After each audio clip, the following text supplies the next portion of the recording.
Assalamualaikum warahmatullahi wabarakatuh. My name is Nurul Ain Miti Amir and I would like to present to you about Chapter 8 for Wireless and Mobile Computing, which is Mobile IP. My present will focus on characteristics of roaming. First, we go to mobility and roaming. Mobility is the ability of a node to change its point of attachment while maintaining all existing communications and using the same IP address. This figure is about spectrum of mobility from network's perspective.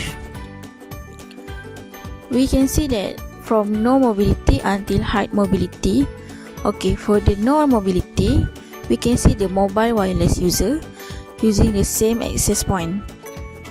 In the middle is mobile user connecting or disconnecting from network using DHCP.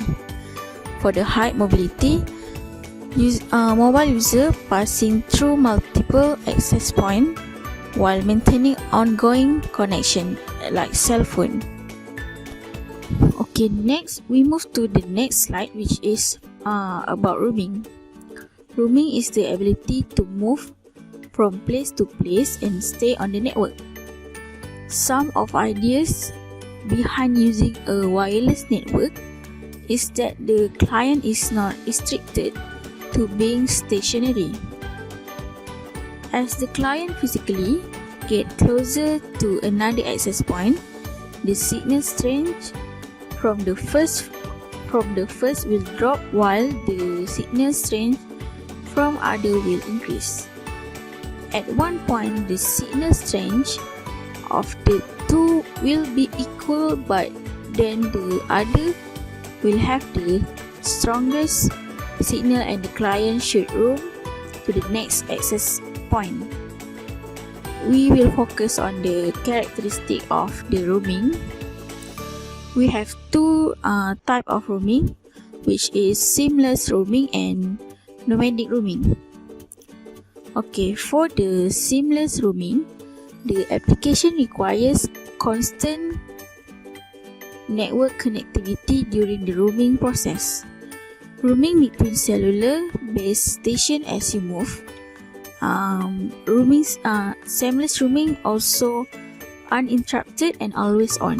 For example, is a cellular phone cell. Second is nomadic roaming. Nomadic roaming is the user is not using network service when they roam, but only when he reached his destination. Nomadic roaming is interrupted, yet always able to pick up again. For example, is the use of an S02.11 enable laptop in office environment. Next, we'll focus on roaming for the wireless.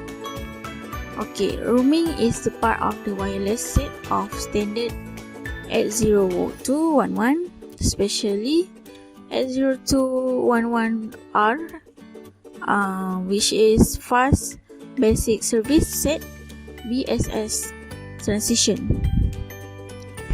The task of roaming in 802.11r lies completely with the client. To stay on the network means avoid interruption. However, a managed radio card can only be associated with one access point. Changing access point will always lead to interruption in the process of disassociation and reassociation, typically some 100 milliseconds and up to second. Next is a 1 second break in web browsing is probably acceptable, and we typically do not browse as we walk. The most vulnerable IP communication is voice.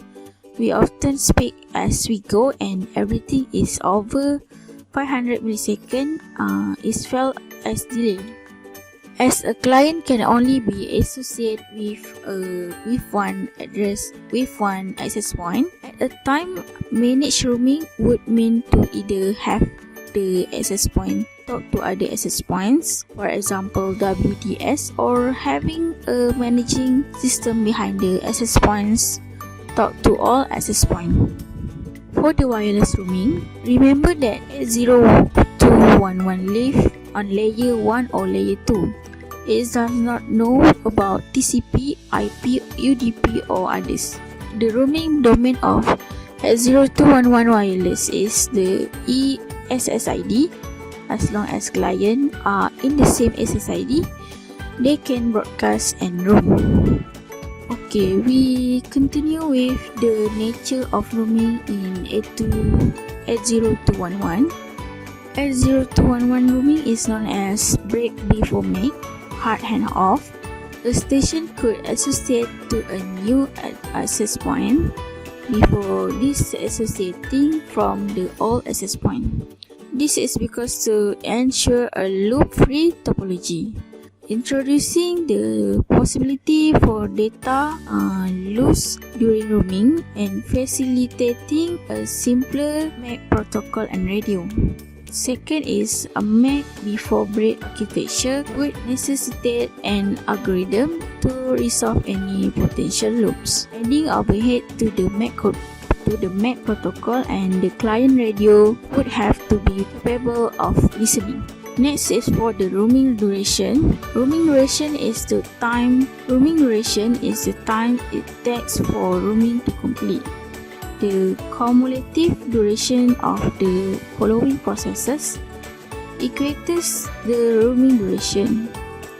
The probing process, the 802.11 authentication process, the 802.11 association process, and the 802.11x authentication process. This is elements of roamings. For example, a scan, decide, leave one access point, and handshake with other access point. That's all from me for this subtopic, which is characteristic of roaming. Thank you.